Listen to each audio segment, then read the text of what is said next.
आज आप सीखेंगे डेसिमल। क्या सीखेंगे? डेसिमल, जिसे हिंदी में कहते हैं दशमलव। इसका सिखाएंगे मल्टीप्लाई। क्या सिखाएंगे? गुणा कैसे करते हैं संख्याओं का। इसे पॉइंट से बनाते हैं। किससे बनाते हैं? पॉइंट से। लिखते कैसे हैं? जैसे 3 पॉइंट, जैसे 3.56 बोलते भी ऐसे ही हैं। इसे कभी भी गलती से भी ऐसे मत बोल देना, 3.56 मत बोल देना। मतलब 3.56 नहीं बोल सकते। इसे बोलेंगे कैसे? 3 पॉइंट या दशमलव, डेसिमल 56, 3.56 अलग अलग बोलेंगे। दशमलव के बाद जितनी भी संख्याएं होंगी, मान लीजिए एक और संख्या जोड़ दी जाए तो इसे बोलेंगे 3.568, 3.568। इसे ऐसा मत बोल देना कि इकट्ठा एक साथ बोल दो पीछे वाली संख्याओं को, गलत हो जाएगा आपका। ठीक है। अब इनका मल्टीप्लाई कैसे करते हैं? जैसे मान लीजिए ये है 5 का मल्टीप्लाई करना है। कितने का करना है? 5 का। तो मल्टीप्लाई करते समय क्या करना है आपको? इस दशमलव को देखना ही नहीं है, दशमलव का ध्यान ही नहीं करना है कि अभी दशमलव है। आप सीधे सीधे जैसे मल्टीप्लाई करते हैं वैसे मल्टीप्लाई कर दीजिए। तो 5 8 जा 40, या आपका हिंदी में समझ में आएगा 5 8 40, 40 का 0, और इसकी हासिल जो होती है क्वेरी वो कितनी हुई? कितनी हुई? 4। अब 5 का पहाड़ा इसमें पढ़ेंगे। गुणा तो मल्टीप्लाई सबको आते होंगे। 30 और 34 मतलब 34 का 4 कैरी हो गई। फिर 5 5 25 और 3 28, 28 2 और 5 15 2 17। अब देखिए ये एक बार में ये आंसर तो आ गया, लेकिन अब आपको दशमलव देखना है कितने स्थान पर लगा हुआ है। कितने स्थान पे लगा हुआ है? 1 2 3।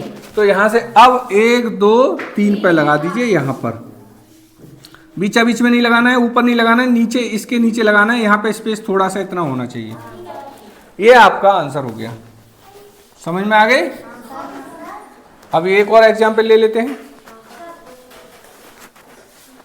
इसका कोई जरूरी नहीं है, समझ में आ जाएगा आपको। अब एक और एग्जाम्पल ले लेते हैं। एग्जाम्पल देख लीजिए।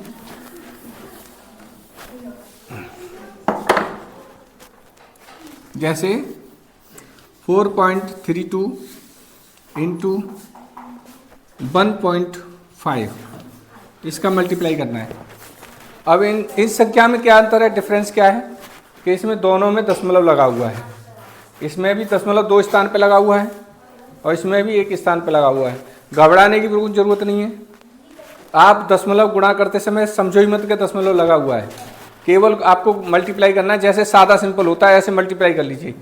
मतलब 5 का पहले करेंगे 10, 10 हो गया, कैरी 1 हो गई, और 5 3 जा 15, 15 15 15 और 1 16, फिर 21। अब इसके नीचे क्या करना है? क्रॉस, फिर इसका 1 का कर दीजिए। 2 आ गया। 1 का 1 नहीं आएगा, 1 का किसी भी संख्या में गुणा होगा वही संख्या आएगी सेम। जैसे 1 का करेंगे तो सेम संख्या आएगी। ये समझ में आ गई? अब अभी आप दशमलव कुछ नहीं करेंगे, अभी आप जोड़ लीजिए, इसको ऐड कर लीजिए। अब देखिए दशमलव के हमारे पास कितने स्थान हैं? 2 ये रे, ऐसा मत करना 2 ये हैं तो 2 ही पे लगा दो। 2 ये रे और 1 स्थान, टोटल कितने हो गए? 3। तो अब 3 यहां से गिनना है। 1 2 3, 3 के बाद लगा दीजिए। आ गई समझ में? हो गया क्लियर? मल्टीप्लाई क्लियर हो गया। आप ऐसे ही 3 संख्याओं को 4 संख्याओं कैसे भी गुणा कर सकते हैं। बस गुणा करते समय उस समय ध्यान मत दीजिए इसमें दशमलव लगाना है। लास्ट में जब आंसर आ जाए ऐड करके उसके बाद आप दशमलव टोटल करके लगा दीजिए, हो जाएगा। अब आपको एक संख्या और सिखाने जा रहे हैं, वो है जीरो वाली। जीरो वाले कैसे करते हैं? कितने भी जीरो लगे रहे हों, कितने भी संख्याएं 100 हो, 10 हो, आपका 1000 हो, जैसे मान लीजिए 4.56 इंटू 100, ऐसी संख्याओं को बिना गुणा करे, बिना मल्टीप्लाई करे आप कैसे आंसर लिख सकते हैं, वो समझ लीजिए, बहुत जरूरी है। ये ऐसी संख्याएं जिनमें 1 लिख रहा हो, यहाँ क्या लिख रहा हो, या कोई और संख्या भी हो और यहाँ 0 लिख रहे हो, तो भी हम कैसे करेंगे इनका गुणा। तो ये देखिए, अंडरलाइन करिए। सबसे पहले क्या करना है, पहला स्टेप अंडरलाइन करना है। दशमलव को मानना ही नहीं है अभी। इसमें ये देखिए 0 के साथ 1 लग रहा है, 1 लग रहा है। 1 का गुणा किसी भी संख्या में करते हैं तो वही संख्या आती है, सेम वही संख्या लिख लीजिए, 4, 5, 6 लिख लिया। जितने 0 हैं उतने 0 लगा लीजिए, जितने 0 हैं उतने 0 लगा लो। बस इतना सा काम करना है कि आप संख्या को, अगर यहाँ 1 0 0 है तो जितनी संख्या है उतनी संख्या लिख लीजिए, और 0 जितने हैं उतने 0 लगा लीजिए। उसके बाद दशमलव गिन लो कितने हैं, 2, तो 2 पे लगा दीजिए, 1 2 यहाँ पे। तो ये आपका जो आंसर आया वो आपका आया 4, 5, 6 भी कह सकते हैं। यहाँ कोई मान नहीं है, लेकिन आप चाहो तो दशमलव में ही लिखना है तो ऐसे भी आंसर लिख सकते हो। आ गई समझ में? कुछ नहीं करना, बस संख्या की संख्या लिखनी है और उससे जितने 0 उतने लिखने हैं। अब थोड़ा सा एक और चीज़ समझ लो कि अगर बाई चांस यहाँ पर 5 होता, कितना होता, अब समझो, इसी चीज़ को समझो, यहाँ 5 होता और 0 होते 2, तो हम कैसे करते? तो फिर क्या करना है, जैसे 1 से हमने गुणा किया था, संख्या वही आई थी, हमको कुछ नहीं करना, 5 से गुणा करना है। कितने से करना है? 5 6 30, 30 का 5 25 और 3 28, और 5 चौक 20, 20 और 2 संख्या लिख ली। 0 कितने हैं? 2 0 बढ़ा लो। आप चाहो तो पहले भी लिख सकते थे, चाहो तो बाद में लिख लो, लेकिन लिख जरूर लो इनको। ये आपका मल्टीप्लाई हो गया। अब देखिए दशमलव कितने स्थान पे लग रहे हैं, कितने पे लग रहे हैं, तो आप 2 पे लगा लीजिए यहाँ पे।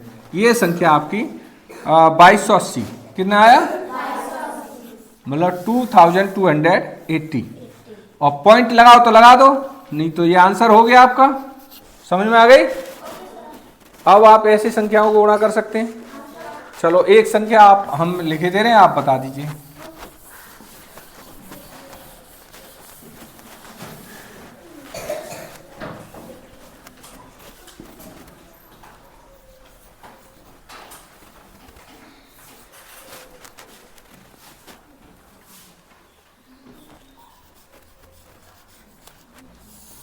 ये मल्टीप्लाई करना है आपको।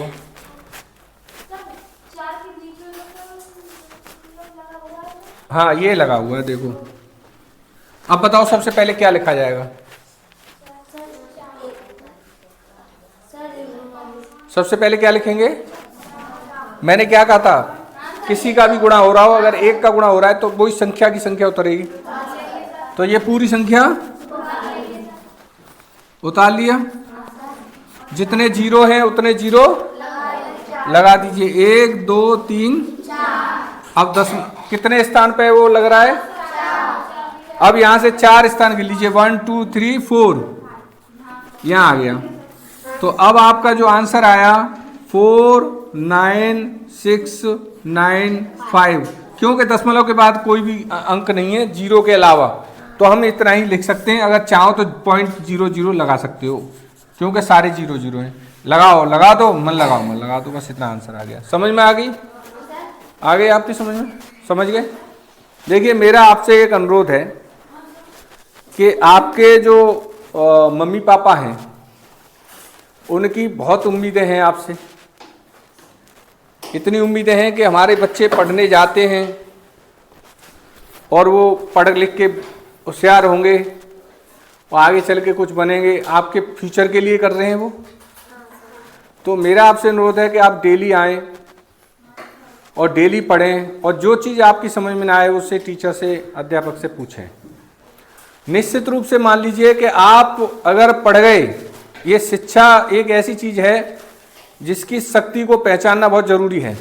जिसने भी इसे पढ़ लिया और जो मेहनत करके पढ़ता गया, उसे ऊपर टॉप पर जाने से कोई भी काम, कोई भी, जैसे आपको नौकरी चाहिए, सर्विस करनी है, अच्छे अधिकारी बनना है, कोई नहीं रोक सकता, दुनिया की कोई ताकत नहीं रोक सकती, इतनी ताकत है इसमें।